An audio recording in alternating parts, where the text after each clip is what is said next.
Mashg'ulot uchun eng to'g'ri vaqt qaysi?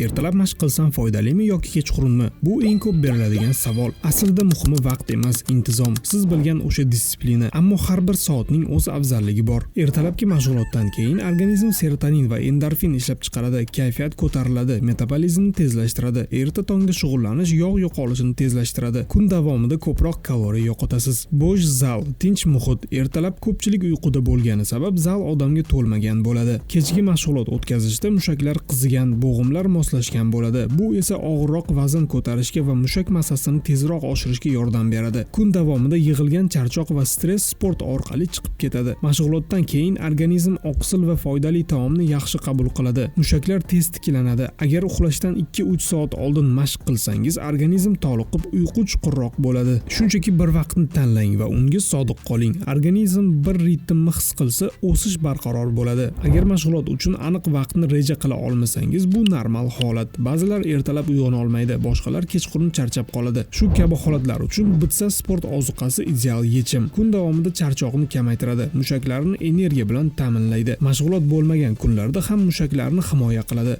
aqliy va jismoniy faollikni oshiradi. Ekranda ko'rsatilgan raqamlarga qo'ng'iroq qilish orqali original sport ozuqalariga buyurtma bering.